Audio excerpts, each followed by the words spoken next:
Amy, thank you so much for joining us today. You were here, I don't know, 2, 3 years ago, maybe four, and you are growing so much. I'm so proud of you. You deserve all the success you've been having, and I've always trusted you. Our gut, I think is very strong. But first, why don't you tell us a little bit about you? Yeah, I appreciate it. Appreciate letting me have and be on your podcast. So I appreciate that. Yeah, so I am a mom of five. I run a few different companies, one of which is Y Street Capital. We're in 8 different states in the United States and then 2 different provinces in Canada. We focus mostly on large land development, self-storage, and multifamily housing, usually from the ground up. I love outdoors. A mom of 5 kids, and yeah, that's just like a small blip about me of who we are and what we do. Yes, and you had very humble beginnings, and you recently either partnered up full-time or merging or part-time with a dear friend of mine, Victor Minash, another person that I adore. So I think it would be super interesting to understand how you scaled to that level. How did a partnership came about? And at some point, we'll cover a couple of other topics in managing such a large company or partnership. Yeah, so let me start. Let me just give a small background of because people are like, where did you come from? How did you do that? So I started off as actually a school teacher. So I used to teach at West High, a downtown Title IX school kind of thing. And we were getting frustrated. My husband and we had student loan debt, and we're just like, how are we ever going to get out of this? I have a teacher salary, he wasn't making a ton, and we just didn't want to have this grind. And so we decided to get into the rental game market of residential houses. And we turned our own little primary house that we had turned, that we made nice and cute, and turned that into a rental and moved into a really gross, ugly, disgusting house.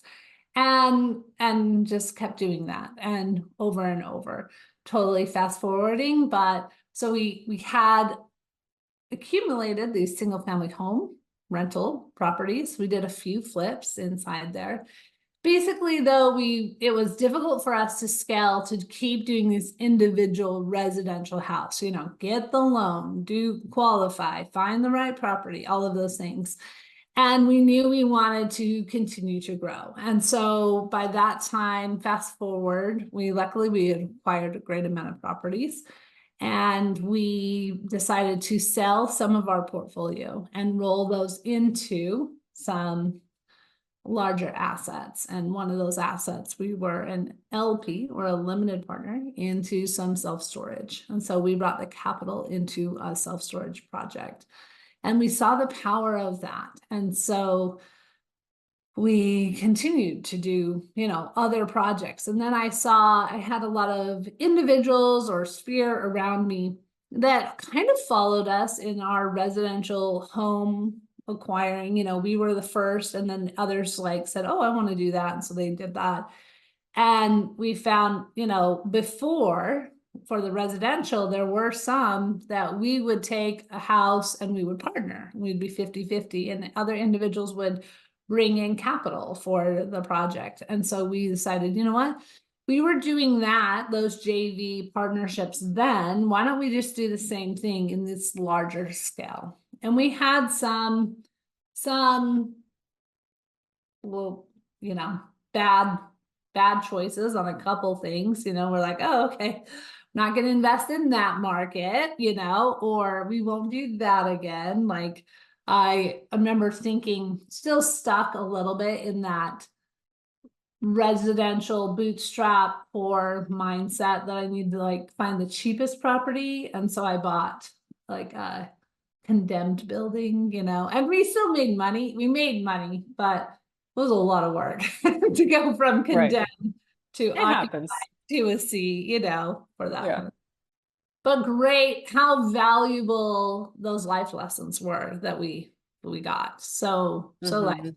and I'm grateful that we didn't lose money on it. We actually made some, we made money as long as we account for all of our time for it. Yeah. So that was kind of our journey into that. And then I started to get into, I'm totally skipping a few steps, but we got into land development. And when I was doing land development, I had a couple larger projects.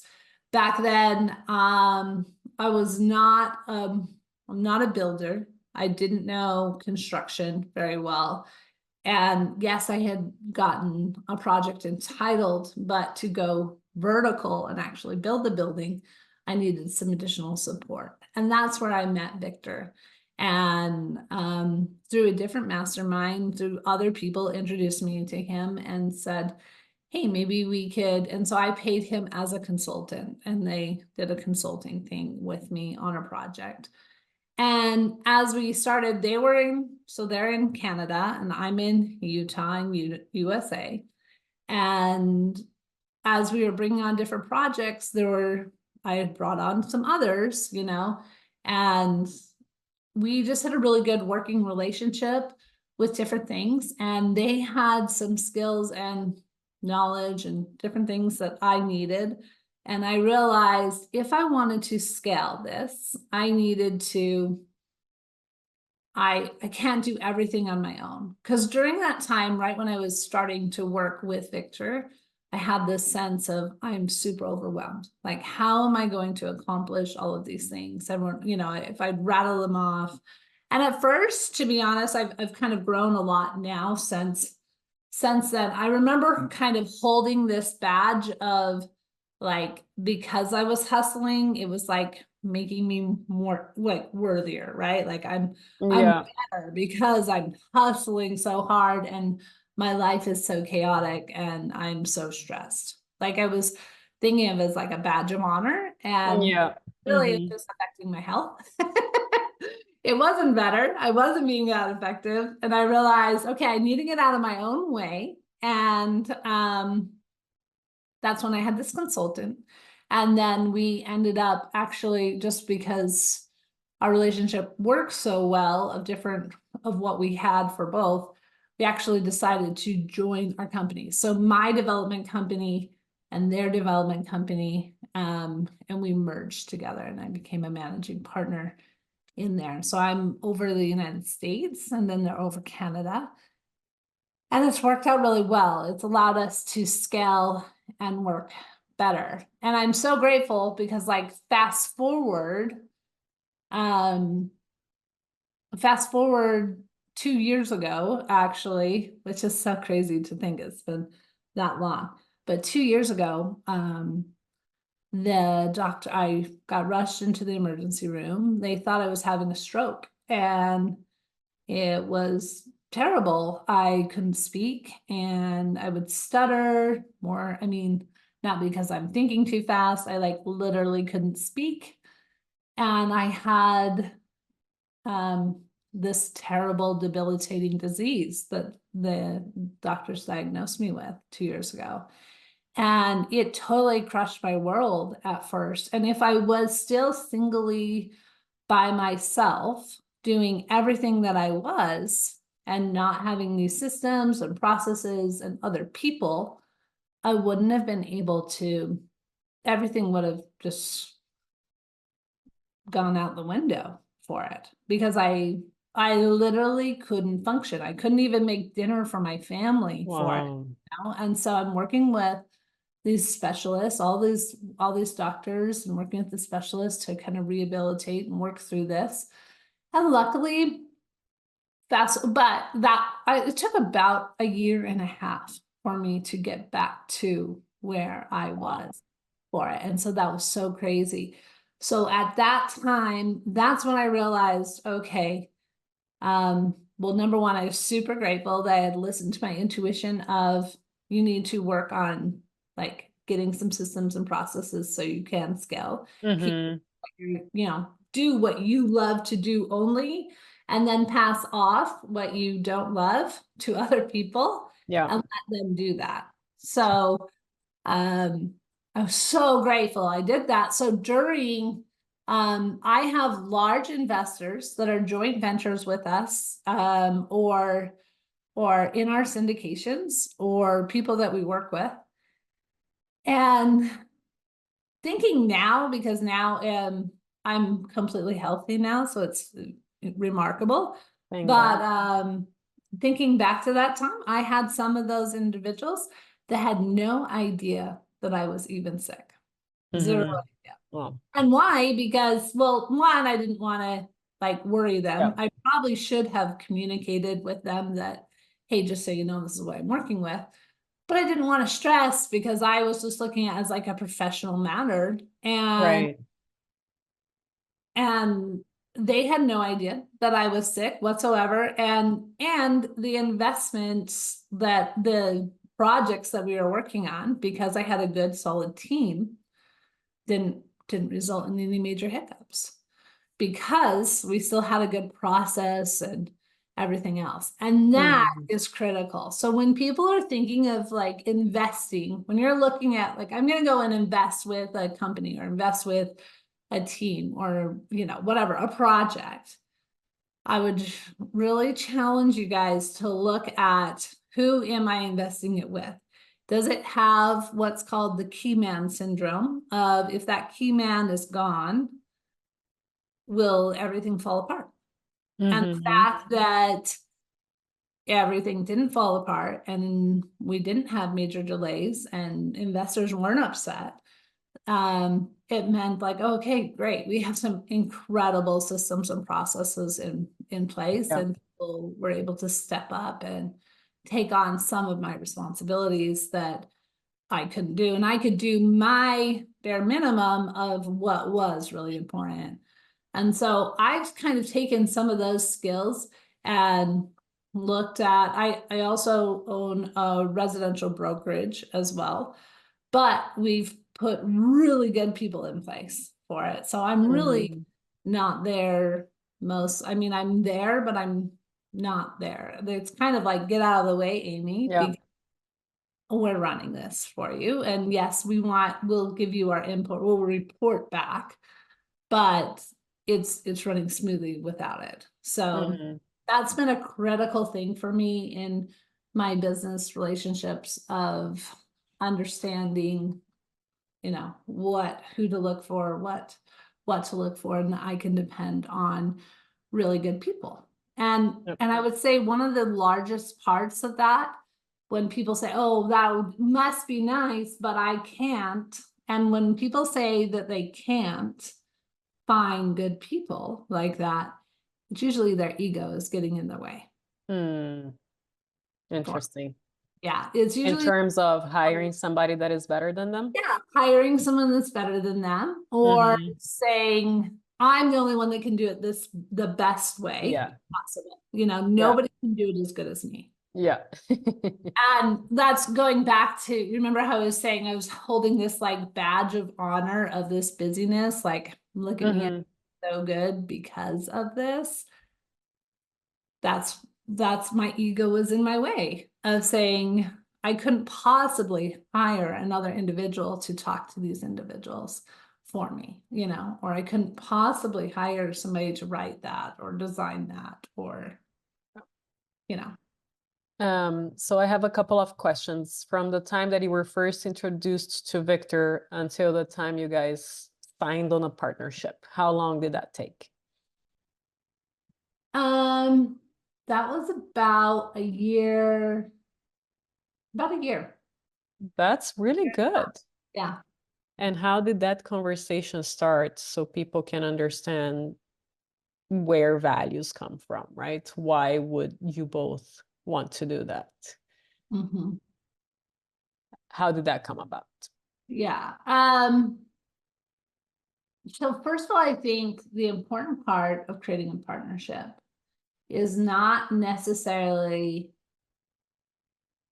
I think we were both both companies were both very successful before. And we came instead of, and I think of this almost like a relationship, because partnerships are basically a good relationship, right? So I'm going to do the analogy of almost like a dating. Instead of coming for a spouse or boyfriend or whatever, and having a cup that's half full and expecting your partner to fill the other half, both of you come with a very full cup and come together, and then you get to create something even bigger. And so that was the important part, wasn't that it's when one person comes in and tries to save or rescue or take over. That's not a great partnership. Now that can be a business move. I have looked at other companies where I could see like, okay, I could see where I can benefit. I could add value. It doesn't mean you can't add value to them, but you're going to come together full and create something bigger. So instead of you each have one cup together, instead of making 2 cups, you actually make 3. Yep. That's really great. Thank you for sharing that. Yeah. And so you mentioned you have some systems in place, which of course are important, and people can, there are people out there that have 78 businesses and they all run on the same system basically. So it is a must. What have you implemented? What has been the most helpful to your company? And how do you manage and oversee all of that?